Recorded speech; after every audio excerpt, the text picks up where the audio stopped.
All right. Hello, good morning. Welcome to the first day of the Texas A&M University Systems Virtual Library Conference. We are kicking off our conference with a keynote speakers. Ray Pun and Sam Helmick. They are going to give us a wonderful opening presentation. Ray is the academic and research librarian from Alder Graduate School of Education, and Sam is the community and access services coordinator from Iowa City Public Library, and they are going to kick off our session. Please save all questions till the end. You are welcome to drop them in the chat and we can address them at the end of the presentation. And also at the end of the presentation, I will be dropping a survey link. You will be getting surveys throughout the conference. Please fill out our surveys. It helps us improve our conference every year. And we appreciate all of the feedback. So without further ado, I'm going to hand it over to Ray and Sam. Great. Thank you so much, Jillian. Really want to thank all of you for making time to be here today. And I am super happy to be part of this community with you all. And congratulations on your upcoming conference. It looks like it's Jillian was sharing with me, this is the fourth or fifth one coming up. So this is a great opportunity to connect with all of you here. And again, thank you, Jillian Islami, for putting this together and the planning committee. I know it was a lot of work to put a virtual library conference together. So kudos to all of you. And we're so thrilled to be with you all today. And so before we get started, we just had a few points we wanted to share with all of you, which is that this week, it happens to be Random Acts of Connection, which is Loneliness Awareness Week, running from June 10th to June 16th. I was thinking about this topic on loneliness and belonging and relationship building, and then just found out that it happens to be Loneliness Awareness Week, which is something we'll talk about today. And so just keep that in mind. One thing we wanted to ask all of you here is, since it's the morning, for many of us here on this sheep scale, how do you feel today? Please feel free to share in the chat box as we're getting started and people are rolling into the Zoom so that they're not missing anything just quite yet. So it's a 1 to 9. Are you feeling like a 1, a 5, a 6, a 7, or an 8? So let's see what people are saying here. Okay. I see some people saying 1, 2, 4. Okay. Great.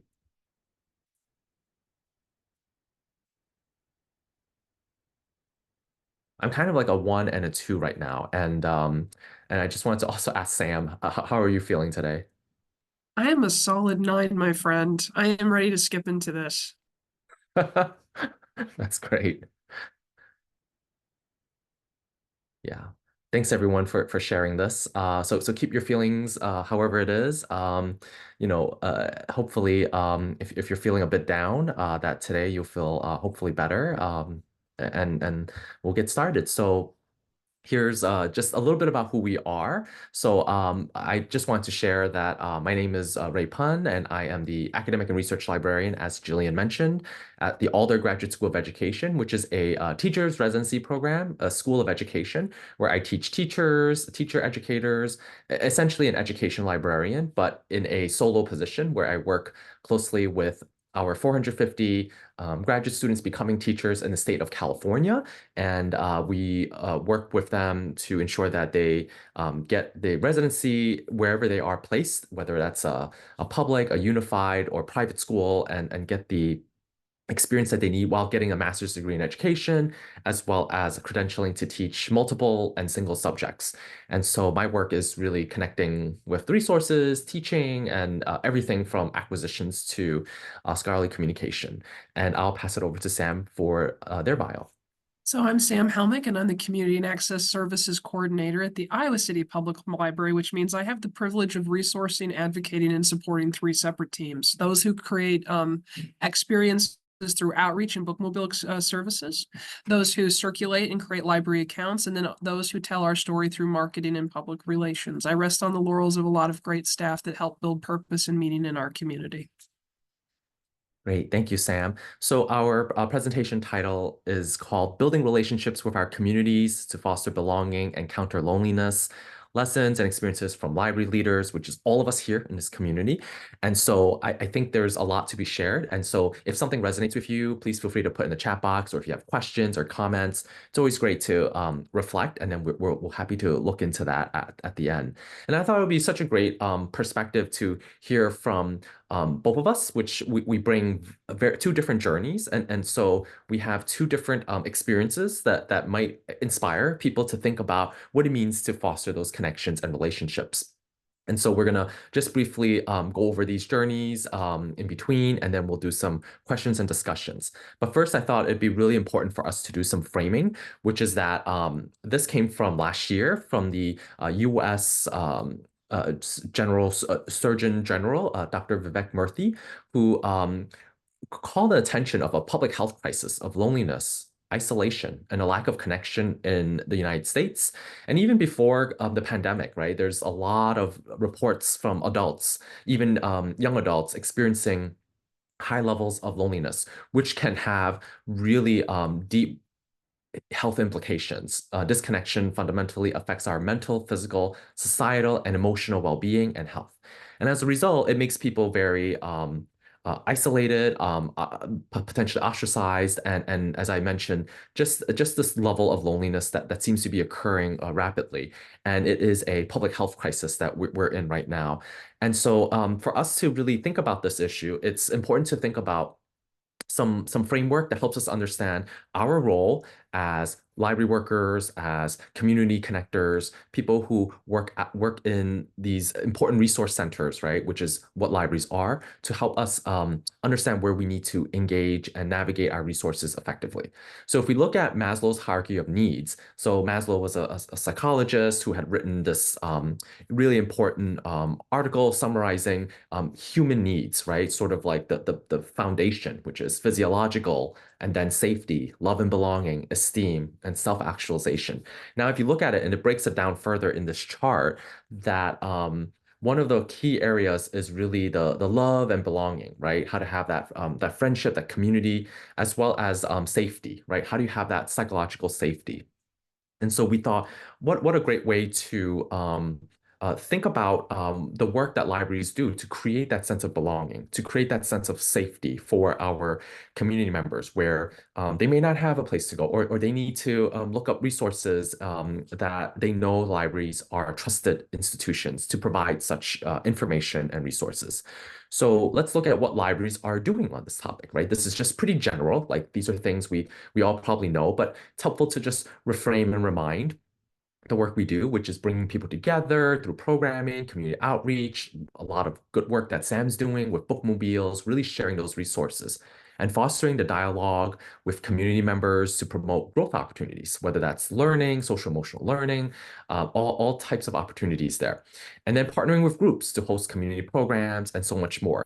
Whether you're in academic, public, school, or special libraries, there are many opportunities when you collaborate with groups within your institution and outside to help promote these opportunities to bring people together, right? That there is a space, a common space for everyone to come together.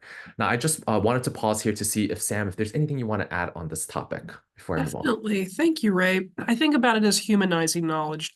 In the information age, in the age of big data, I think that it can be stripped of its humanity, which is why it's important that there's that human capital component in the libraries that serve various populations. I like to think about it as thought partnering or going on a journey with people. And so as we continue to integrate generative information, as we continue to make the world accessible to our fingertips and our pockets through various devices, I think that acknowledging that we are guideposts, that we are thought partners, and that we are purveyors of humanizing knowledge is very essential, because it's always been part of the learning process. So thank you.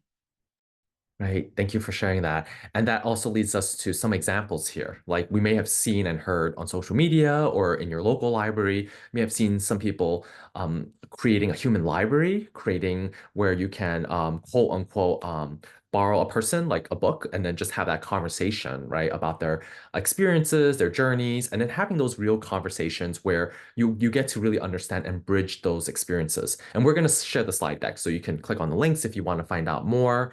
Another example is bringing food into the mix. So Urban Libraries Council, known as ULC, is really important nonprofit organization that does a lot of important studies and membership-driven work for urban libraries, mostly in the public libraries, if not. And then just wanted to highlight that food in general is communal. It brings people together, but food as a right and how there's a study with libraries and food justice, ensuring that libraries play a role in supporting local needs when it comes to food, when it comes to food security. And this is something we see in some of the other libraries, like academic libraries, partnering with student services to provide food security or food pantries resources without any questions so that students can get free resources and food as they need to. And so this is a really interesting study that I wanted to name and call out. And it's another example of libraries bringing people together. And then finally, this is just an example of one that is outside of our library spaces, which is from living room conversations, which is really looking at what's going on today on specific topics on how we can bridge people together. So living room conversations is a nonprofit organization that really tries to highlight different community building work through conversation, whether that's about libraries, and this one is specifically a section about libraries, but there might be some other areas that's outside of libraries that might inspire you to have such conversations. Because right now we're living in a time where having conversations has become very, very difficult at times, right? Regardless of what topic, because of the way people are feeling sense of belonging. There might be some extent of polarization, and there's just a lot going on, a lot of information. So how do we navigate that? So this is where we're going to share each of our journeys, and I'll pass it over to Sam. Yeah, so my journey kind of reflects understanding what loneliness and isolation can feel like and how libraries can play a role. I was a homeschooler and I lived in a fairly small conservative household in a really rural population in the state of Iowa. And so even negotiating conversations or social activities was very difficult for me well into my 20s. But I volunteered at a library and I recognized that it had a space for everyone. It had a space for teenagers where they could design and have fingerprints on their own programs. It had a space for seniors where they could check out a study room, order a pizza, and play canasta for 3 hours a day. It had a space for folks who were never going to make it to the library, but the library could come to them through home delivery. And I fell in love. And the staff around me as a volunteer were very gracious about me coming to this knowledge late in the game. And I remember specifically volunteering for a summer reading program called the Catch the Reading Bug. Do you all have summer reading themes in Texas as well? And the Iowa University Extension Office brought an insect zoo. And that meant that kids could touch and tickle the insects. And that year specifically, they brought a tarantula, which is problematic for two reasons. The first would be that tarantulas are not technically insects. I've got you on a technicality. But the other is that I don't do spiders, friends. Like, no spiders. That was not in the volunteer application. It has never been part of my graduate school experience. I feel a bit betrayed. But this cute little person came up to me and said, Sam, if you will hold the tarantula, I will pet them. And this little person was a completely different gender and race and age and social economic categorization than me. Like, we would never have organically met in the world had it not been for this insect zoo at this library, had it not been for this opportunity to be trusted by my community to hold a tarantula. And never would you have organically had this moment where we both could have, despite our differences, despite our experiences, come together and conquered a fear together. So I either passed out from absolute abject fear, and I'm still like prone on the lobby of the Burlington Public Library floor, or that was the moment that I fell in love with what libraries could be. And I recognized that I didn't have to be lonely. I could have purpose in my life and connect with others, and that I could help them do that too. And so that has influenced my programming. Do you mind if we hop over? Thank you, my dear Ray. It influenced my programming because I recognized that as a homeschooler, there were things I didn't have access to, including like power tools, home economics. But then I recognized by listening to the stories of others that there were folks in my community that never had those opportunities too. We have a program every single year called Pumpkin Palooza, where we bring in about 700 pumpkins into the library. Our maintenance team are always just a little nervous about whether or not that's going to turn out to be a messy situation or not. But it really started as a catalyst of a whole bunch of senior citizens, particularly women, letting me know that they were not quote unquote permitted to use power tools when they went to school. They were not quote unquote allowed to learn how to use a saw or a hammer. And I thought, well, what better than to like pump nails into the soft flesh of a pumpkin and to experiment with that. And so we had a nightly craft where we brought in some pumpkins and then turned them into delicious desserts the next day. And it just turned into this community-wide event where you could carve pumpkins, you could drill into pumpkins, you could paint pumpkins, and you could celebrate together as a community. But it started by approaching loneliness and connection as a lens to outreach and programming. I think strong outreach and programming starts by listening and learning about what the population, the service community that you're trying to serve wants, and then meeting that need. Because the library is so interdisciplinary that it usually can find a way. And that turned into a monthly, specifically for seniors program where we learned how to play djembes, and we had speakers come in and had a Humanities Iowa come in and really just teach us or let us connect with ourselves and recognize, like Ray said earlier, esteem and self-actualization are important parts of that hierarchy, and the library was able to provide those opportunities to them. So then we expanded that with the Kindness Club, where essentially we recognize that there are going to be these organic moments where I can hear your stories and you can tell me, like, my husband doesn't let me use a power tool. And I'm like, well, let me tell you about mine. And then I'm burning them on down. And we're all going to have fun with these pumpkins. But then sometimes you will miss conversations if you don't put your ear to the ground and listen to what your community is saying. So we developed something called a Kindness Club that allowed our community to talk to us about issues and topics that were important to them, particularly from the perspective of those who are marginalized, from the perspective of those who didn't feel like they had a community platform already that was tackling things like hunger, tackling things like loneliness, tackling things like supply drives for our teachers. And we have brought that Kindness Club attitude here to the Iowa City Public Library from Burlington, Iowa, where now we're working with security from Iowa's University of Iowa's campus to do clothing drives every single year, because it can be hard to come in from another community and not feel connected, and then have these terrible, harsh Iowa winters and have no idea to know where to start. And even just by doing something like a coat drive, you're reminding folks that, oh yes, you want to carry gloves in the back seat of your car because you're going to have 5 seasons in one afternoon in the state of Iowa. And by the way, what's your name? Did you know that we're also going to have this program at the end of the week? We'd love to see you there. And it was just this beautiful entryway of allowing other people to support the cause. I think about how often we feel more connected when we're in service to others. And so the Kindness Club was this opportunity to enable a public library to platform community initiatives that may not have had the capital or the space otherwise. And so I think about how that is a power, and it can be a form of programming. It can be a form of outreach. It can be a form of inreach. You have a lot of options on your table. So whether it's pumpkins or coats or kindness clubs, it's wonderful, but then we can get back to our roots too. We have a program called Beyond the Book. And essentially what it is doing is taking a very, let's be honest about it. Iowa's an older population. Iowa's mostly white, middle-class, cis population. We don't have a lot of organic experience and understanding perspectives outside our own. And frankly, that's an empathy gap. That's a loneliness gap. That's an understanding and cultural gap. And so by developing programs that enable us to experience life through the perspectives of others, I think that those gaps become a little closer, but I also think that it helps us to understand our own humanity through the eyes of other folks. And so Beyond the Book Club has brought in some incredible authors, and our goal is to always host an author of color, host an author that has published a work in the last 18 months. And we definitely try to ensure that we never visit the same place twice, because we are gluttons for experience and we want to walk the world in these pages.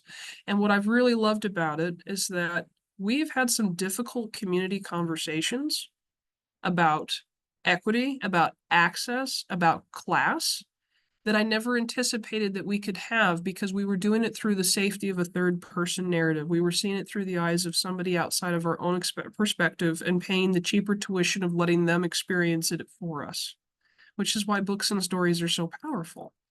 Because it's not enough that a library represents all voices and stories, because I want to be seen and you want to be seen in our collections. It is an absolute pity and a loss for everyone to not have those stories included. It's a loss for the entirety.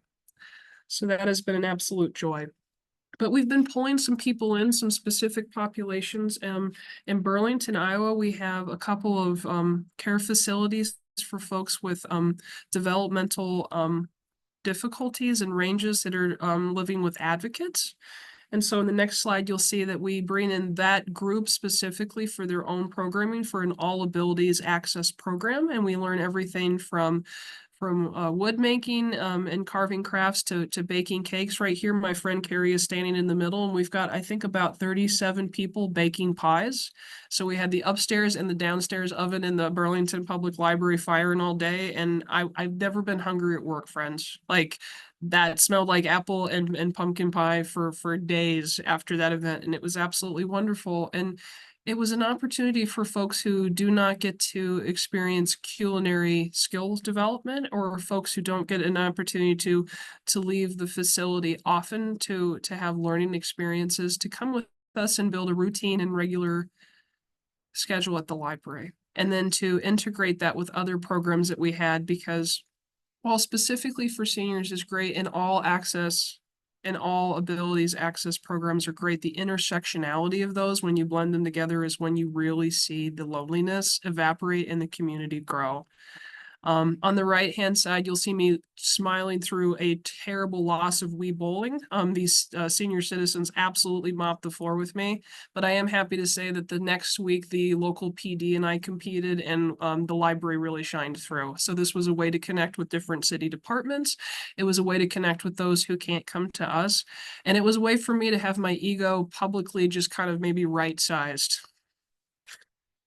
But lastly, I think it's important to remember that we are a platform. Libraries serve as a platform, whether it's student groups in an academic setting or community groups in a public and special library setting. So the intersectionality of working with our climate action department for a book bike has been very important to me. And it's a little bit of a higher resolution loneliness.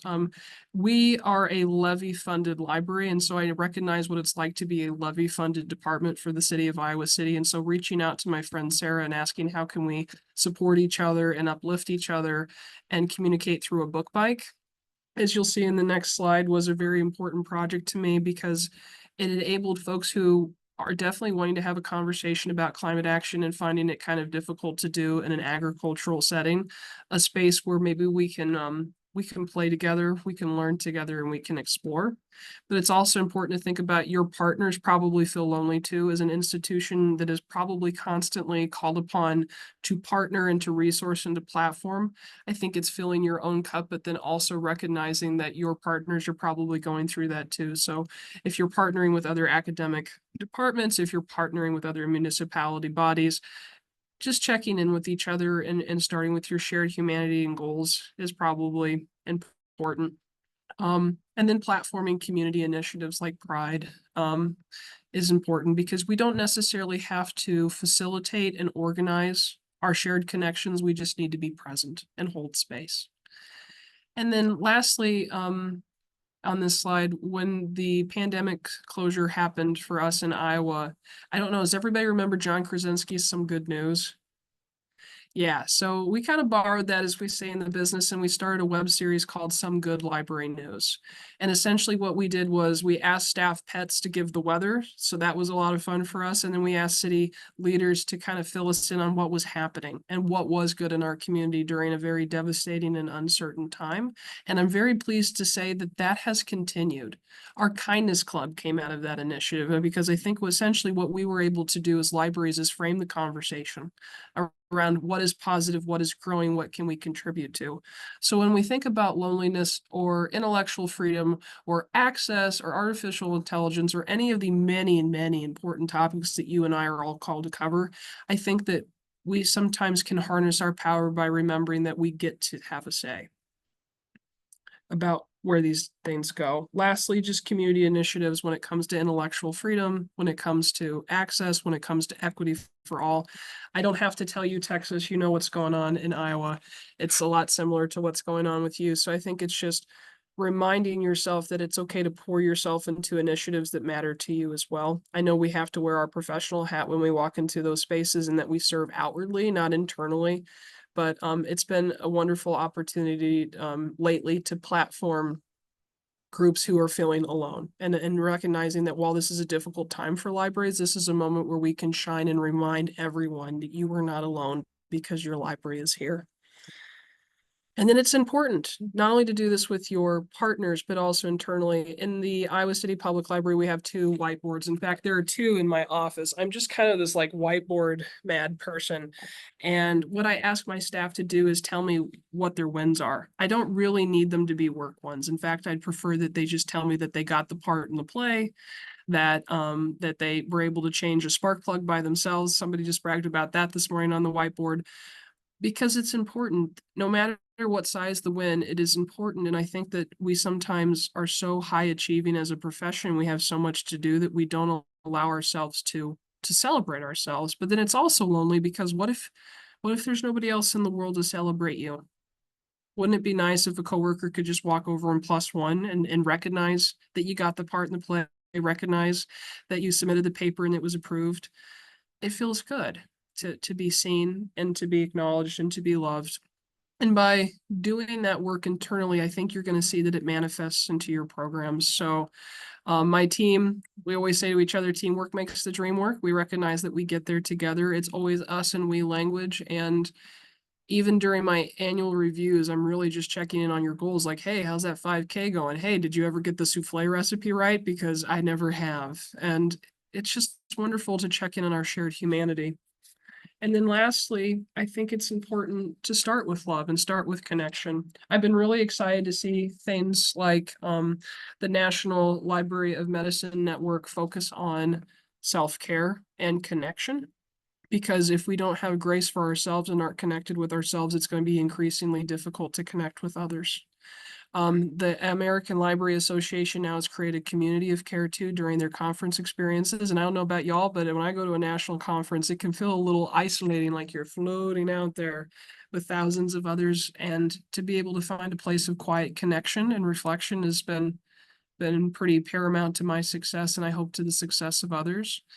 And then lastly, I just wanted to show this fun photo because we send Valentines to senior citizens in our at-home program. And so it started with the library staff writing these notes and telling them that they were loved. And then we had somebody ask if we could do it for date night. So for about 10 years now, couples will come in and make cards for seniors as date night. It's just absolutely stellar. And in the last 2 years, the senior citizens have been sending cards back to teacher librarians who are going through some difficult times in the state of Iowa. And so it's just sort of interesting to know that by sharing a note of connection at your personal cubicle and sliding it into a book before it went out through Homebound became a program. And literally we have couples who have been dating, engaged, and now married that have been doing this every single year. And that now our seniors are saying, you know, we want to share that love back and reflect it in the world, I think is a very beautiful microcosm of what Ray has invited me to chat with you about today. And it's been a gift to share those opportunities with you. Thank you so much, Sam, for sharing that. It was really wonderful to learn more about your journey and what you've been doing with your team and with your library and supporting your community.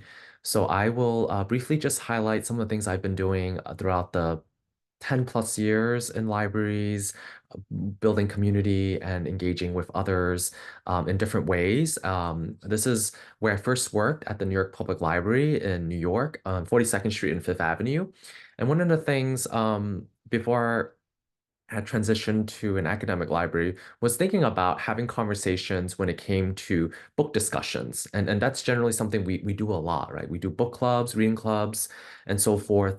But there was something particularly niche about this research library, having a public program to focus on, let's say, theology and literature, right, at NYPL. That's what I was leading at the time. And here were some of the titles, and we had speakers to talk. And you would think in New York, such a cosmopolitan city and just so many rich experiences and perspectives, yet people craved to have conversations about religion and knowing that they could have that conversation in the library, in this research library, right? And having really important conversations, recognizing the many faiths that people hold, but also knowing that there's been some challenges to really understand. And this was back in 2013, so this is like a while ago. But I thought this was a great way to really engage with folks and bringing in some of the speakers to really host that discussion and have that conversation where people who normally wouldn't get a chance to do it in school and feeling like, wow, they can actually start studying and start feeling being part of this community. Um, and so I also have been part of an oral history veterans project. So in this team, we were trying to really create a sense of community through oral history. So what we ended up doing was interviewing veterans to hear their experiences serving the Army and what it was like to be in combat and hear how war, trauma, and loss deeply affected their lives in unimaginable ways. So for them to be able to tell their community stories is a healing process, right? And so for them to come to the library to then just start sharing what they saw in Vietnam or what they saw in other parts of the world serving, it really gave them a sense that they mattered, right? That their stories would be shared, would be preserved, and others would know. And the whole point was obviously to ensure that they tell their stories, but also to feel that the library is there to connect their experiences, so that it's not just a place that's just you get a book and then you check out, right? There's actually more to it. And so this NYPL Community Oral History Project really was so incredibly enriching and important for communities to listen to one another and to feel like they're part of the library's community building efforts. And now moving into something I had done uh, quite a while ago, working at an academic library, I had thought about games. So we think a lot about games that might be something you borrow, or as Sam shared, you play a Wii and so forth. And so we ended up doing some really great International Game Day, getting resources from the ALA Games and Gaming Roundtable, which there are a lot of resources you can look up and sign up for. So this was something I brought in with different student groups, different clubs, and then having the library be the center of the place where people play games, and then creating something called Murder in the Stacks, where it was an interesting setup. We had a closed stacks room, and so the lights were out, and this was like in the evening, right? So people can just sort of go around and figure out some clues, and then go to a database and then search about with these clues and figure out who murdered whom. This was an interesting way to get them to think about information literacy too, which I tried to like sneak in there. But the whole point was to bring in people together. This was at the New York University in the Shanghai campus where I worked for a few years, and it was a small university. It's about like 300 students at the time, and they're all international students mostly, and so a lot of them were trying to make connections and share games from their cultures and experiences. And what a way to create that. And you might be doing that too in your libraries. But I thought as we're thinking about this topic, how do we cultivate? Because a lot of them couldn't go anywhere, right, at the time in November 14th, so they're just like, studying and just staying in the dorms and maybe exploring the city, right? But for the most part, we wanted to create that connection through the library. So as I mentioned right now, I work at the Alder Graduate School of Education, where I teach teachers and graduate students becoming teachers. And this is a class from last year I taught a seminar with, and it was just wonderful seeing them graduating and getting their master's degrees. And so what I wanted to highlight in the next part is how I work closely with my colleagues who are thinking about cultivating that sense of belonging, what that means. So when we're thinking about sense of belonging, we think of it in several levels. And this hedgehog in the middle, it's our mascot. But I wanted to sort of create a visual where you can sort of see that there are cultivating that sense of belonging at the workplace individually, in teams or departments or committees, and then system-wide, right? And so how do we want to do that in layers? What does it look like to have a sense of belonging individually compared to system-wide, right? And sort of get that understanding.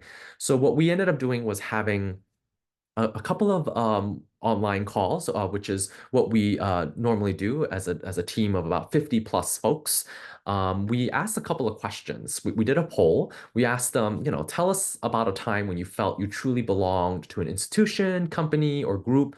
What did that look like? How did you feel? So people started filling out this survey, but then we also put it in some sort of a word cloud so that we could see what were some of the common words. So that means a space, connection, opportunities, moments, and things like that, right? So that helped us sort of unpack a little bit of an individual level, how they felt that they were belonging at an institution or a company or a group.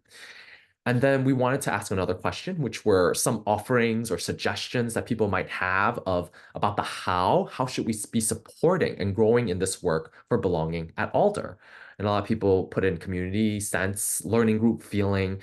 And the thing is, it's not, it's important that you have a sense of belonging, but it's also important that you create that sense of belonging for others too.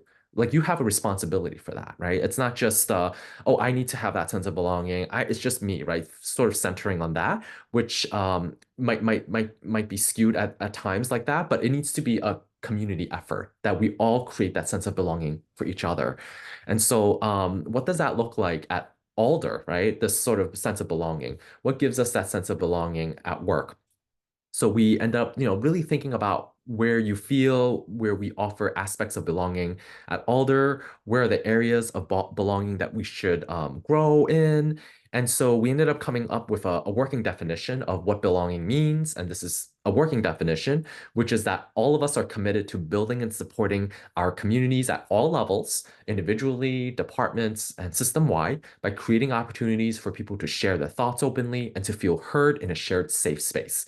So here are some examples from the last two polls that came up. So belonging felt like values were aligned, you were cared about, and not just the work you presented. Relationships were built, grace was given. The institution as a whole was upstanding and priceless. This brought about a feeling of investment. We want one another to win. We all want one another to win. And then another anonymous response from the poll said, I felt safe being my authentic self, that we could engage in open and respectful discourse. And all of this took place in the span of a year last year, right? And so we're just still sort of working with this definition, ensuring that it's being applied and people are putting this on top of their mind. This connects back to all the other efforts we were talking about earlier. Creating that sense of belonging would certainly, for employment purposes, help with retention, engagement, recruitment, etc., right? And certainly the work culture.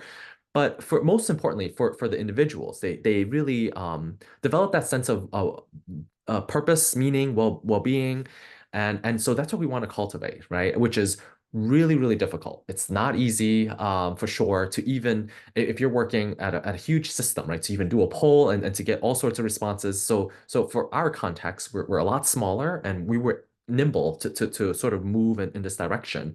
So there's certainly some conditions, right, to think about when you're thinking about doing some sort of study that you'll try to cultivate that sense of belonging.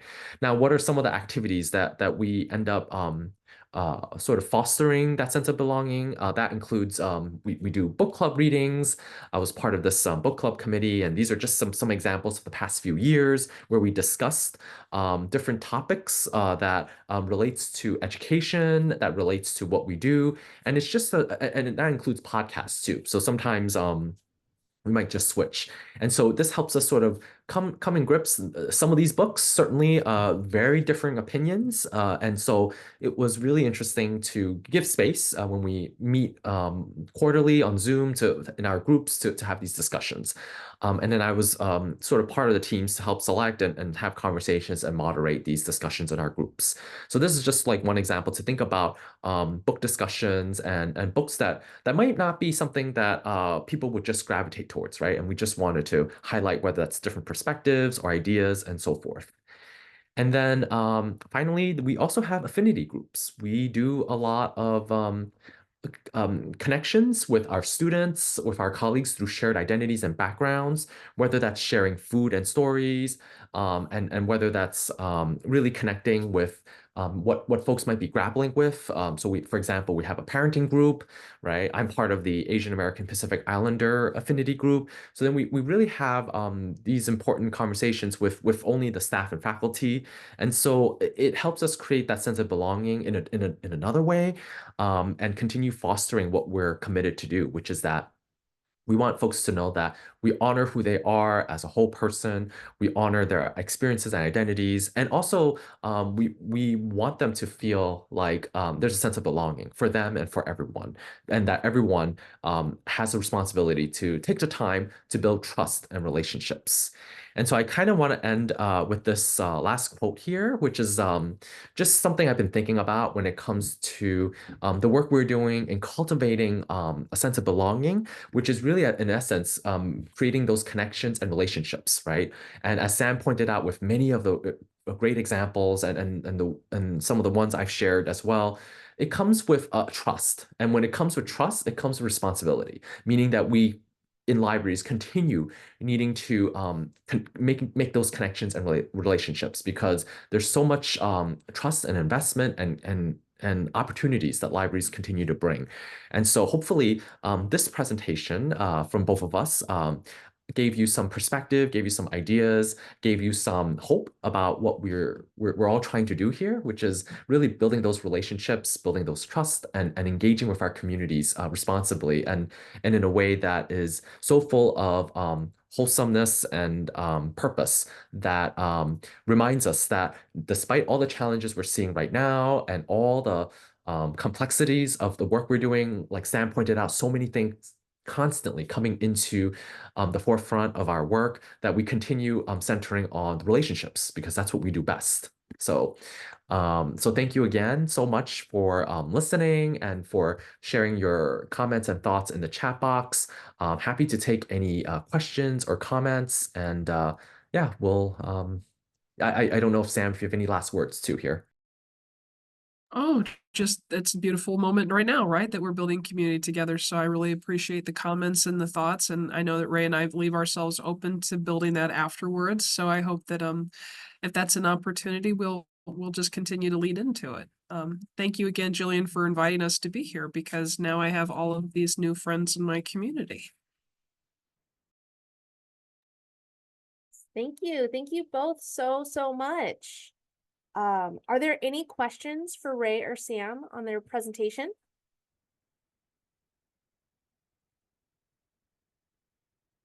Oh, James? Hey, am I coming through? Yes, you are, sir. Okay, yeah, thank you. James Creel. I'm the Director of Scholarly Communications at Texas A&M University Libraries. And Ray and Sam, thank you very much for a brilliant keynote here. I think it really set the tone in a wonderful way. Ray, I thank you especially for the reaffirmation of the public and social and the care-oriented mission of libraries. And both of you for the tangible demonstrations of how to foster public service and to build relationships. Personally, as someone in the Research Academy who is often tasked with very specific and indeed potentially exclusionary missions, like facilitating elite research and providing often exclusionary institutional access to resources, I struggle with how to bridge the gap of bringing high quality science and humanities work to the public while bringing public perspectives into the academy. So, we got some clues here about our responsibility to cultivate belonging. And I liked that whole murder in the stacks episode. That was cool to teach information literacy in a gamified way.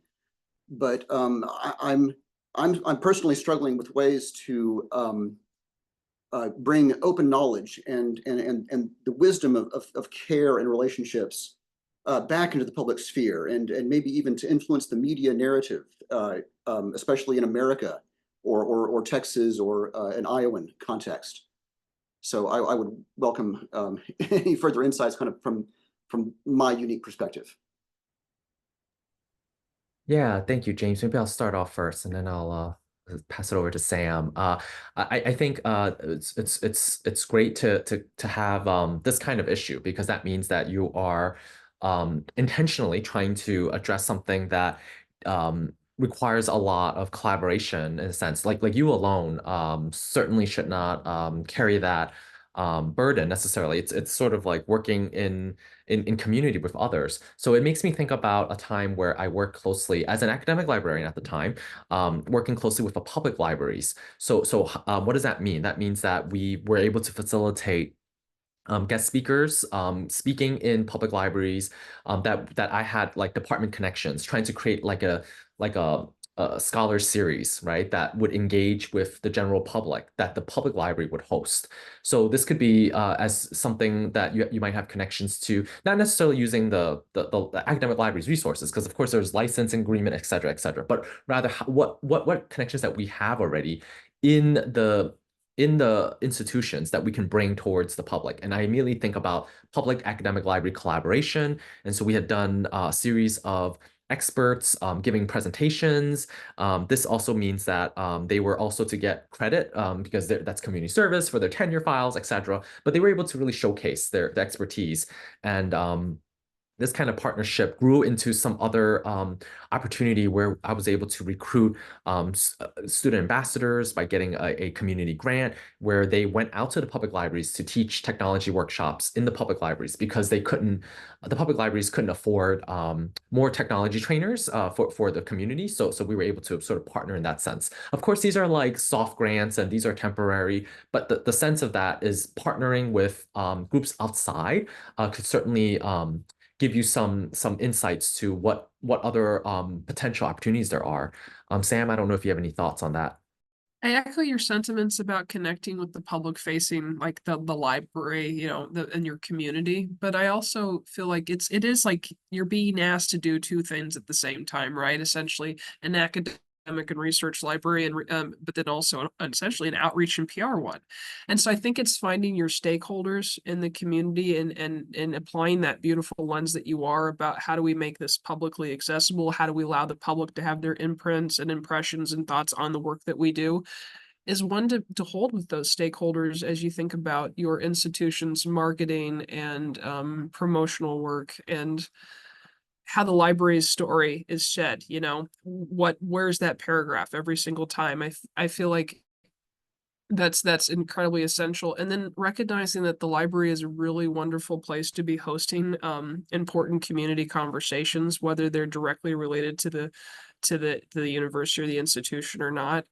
My gateway into the academic libraries here were when they would host conversations that could have as easily been hosted at the public library, but they'd opened up the space and reminded me that at least in Iowa, as a taxpayer to a public institution, this is my library too, and I have access to it. I hope that honors your question, because it is quite a Byzantine one, and I think Ray covered a lot of really good ground that will serve you well.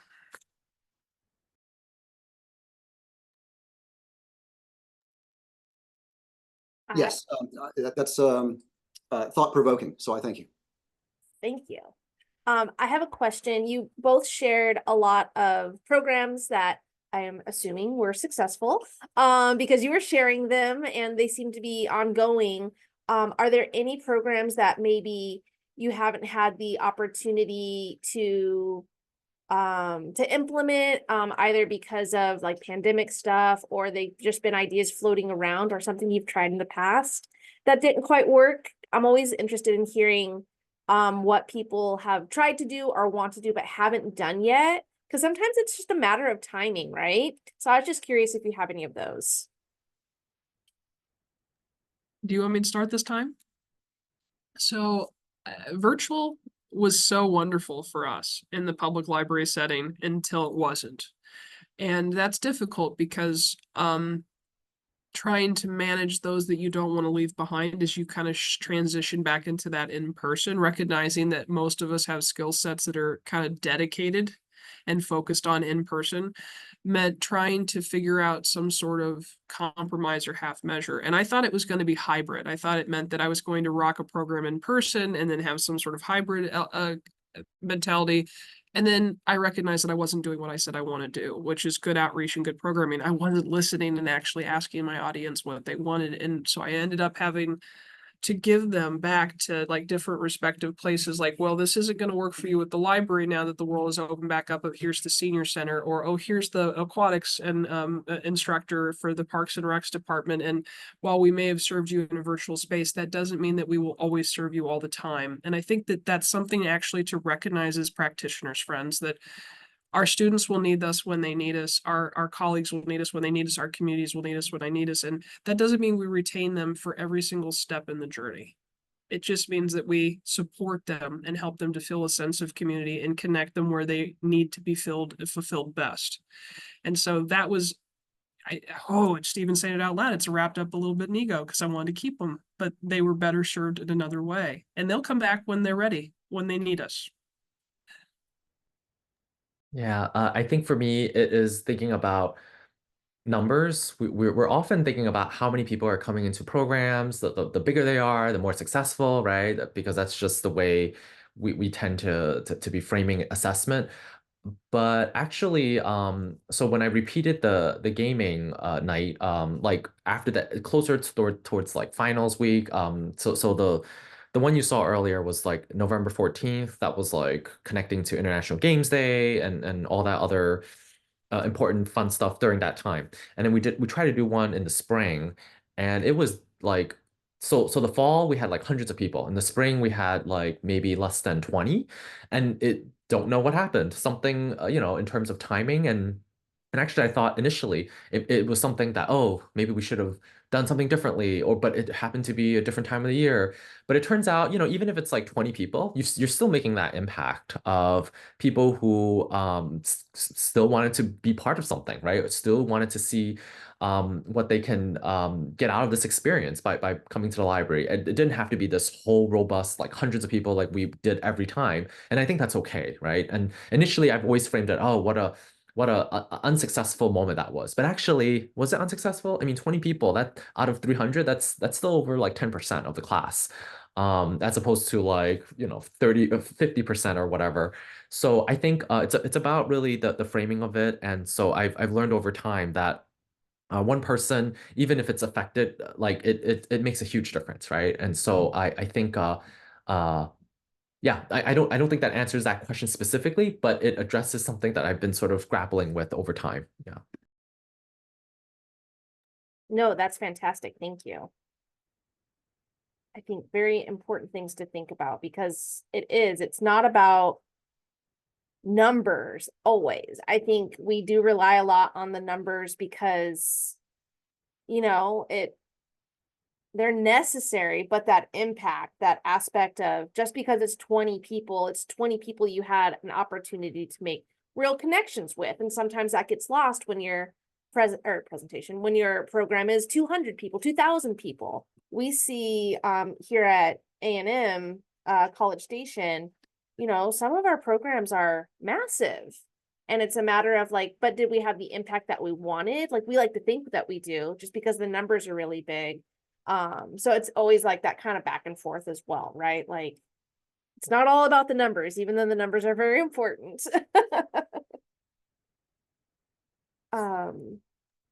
We are at time. Thank you so much, Ray and Sam, for being here. I've just you're both phenomenal. I love you both so much. You're amazing. Thank you so much for opening our conference today. I think you've set a great tone. I think all of our sessions are going to be amazing today and tomorrow. I did drop the survey link in the chat. You can also fill out the survey link through the portal. Every session page should have a survey link. Thank you all so much for being here today. I hope you all have a wonderful day of conferencing. And again, thank you, Ray. Thank you, Sam, so much. Thank you all. Hope you have a great conference. Yes, take care.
All right, officially closing the room.